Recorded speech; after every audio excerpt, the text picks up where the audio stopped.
was preparing for a job interview. It was my first ever real interview, and I was feeling pretty excited about the possibility of finally working. I started imagining myself going to work and meeting new people. But the nearer I got to the interview day, I started noticing another emotion. I mean, sure, I was excited, but there was something else. I noticed I was feeling extremely nervous and insecure. Each day, I'd feel a knot in my stomach, my hands were sweaty, I couldn't sleep as usual, until the day of the interview finally arrived. Right before the interview started, I was frantically practicing all of my answers to the questions that employers usually ask. But as soon as the interview started, my mind became blank. I couldn't focus. I stammered a bit. I remember I kept asking them to repeat every single question.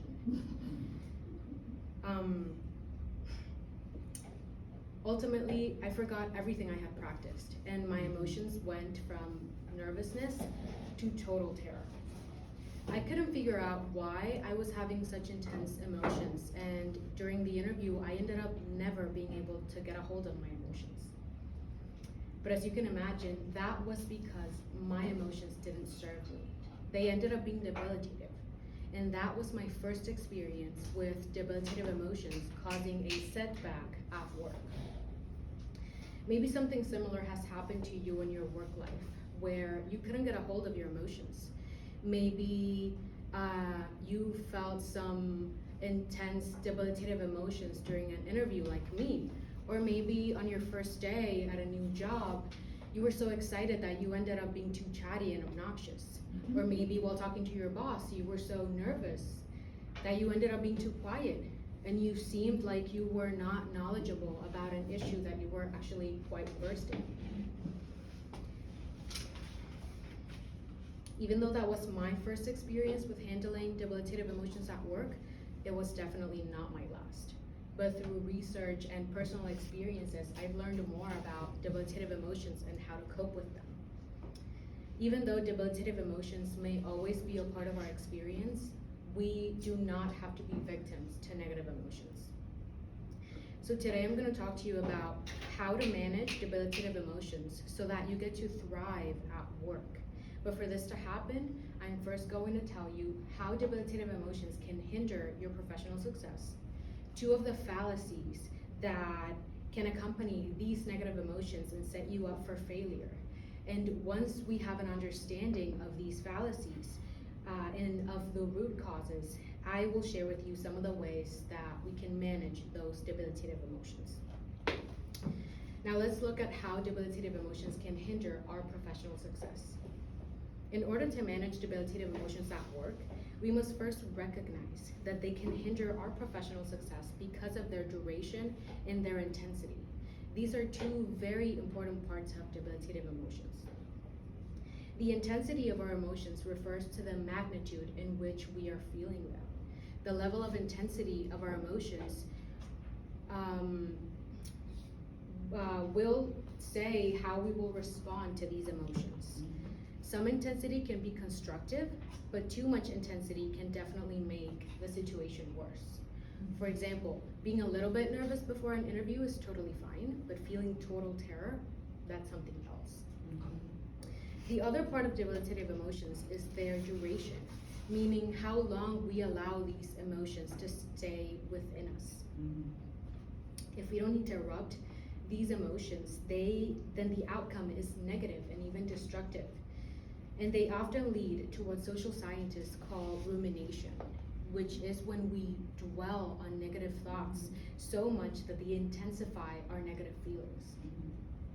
That's why our book, Looking Out, Looking In, says that rumination can lead to anxiety, sadness, and depression.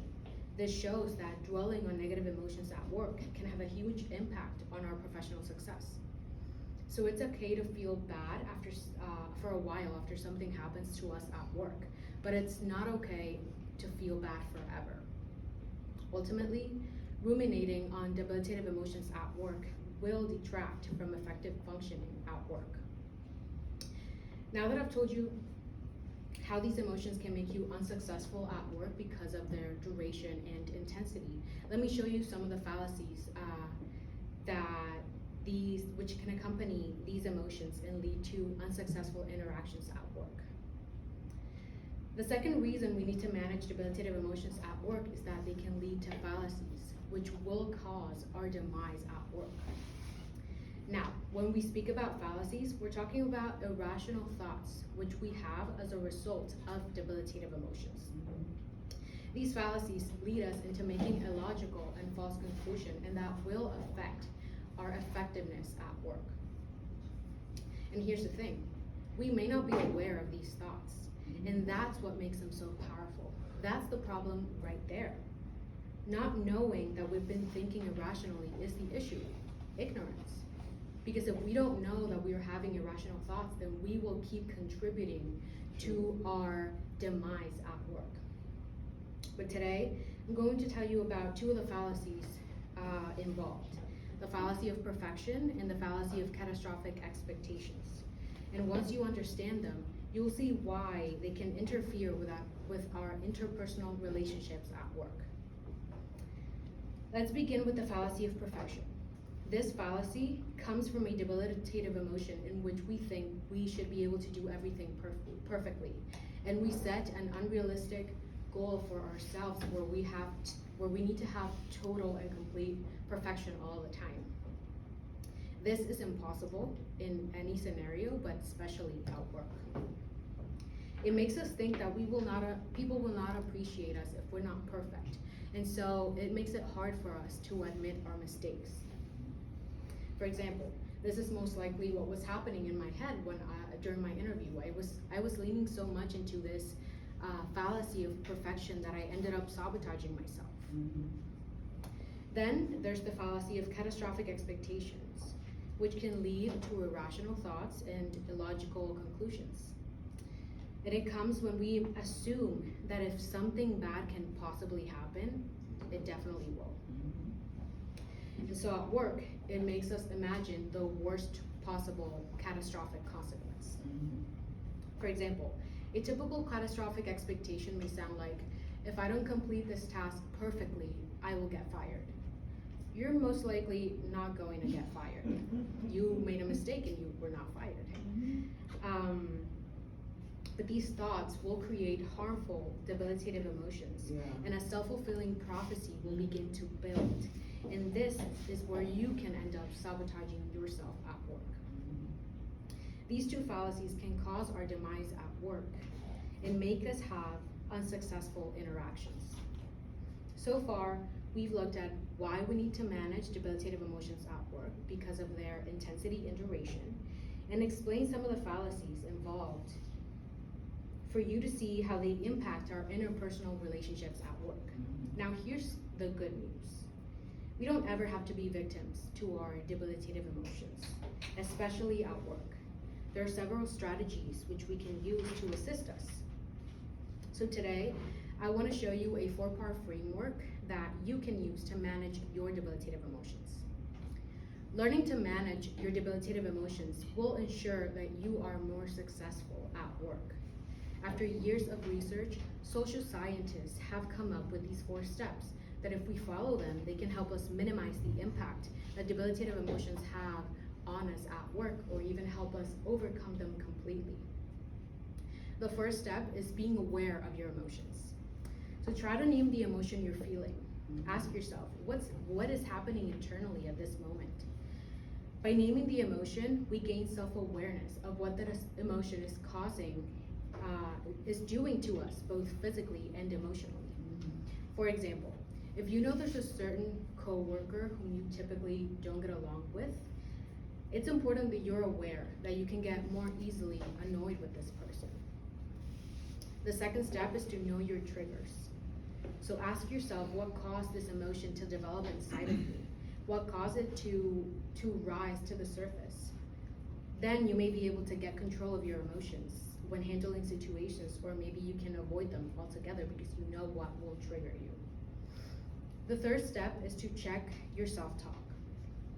This is an important part of being able to change your internal dialogue and take back control of the way in which we allow these emotions to take up space internally.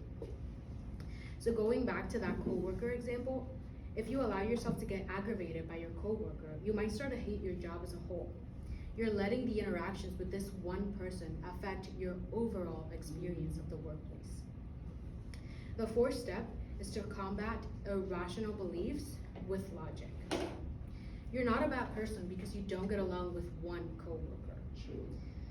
So being able to see the logic, or the lack of logic, in our thoughts allows us to see that the emotion is taking control of what we know is true and real. In these moments, we are letting our emotions control us instead of us controlling them. Mm-hmm.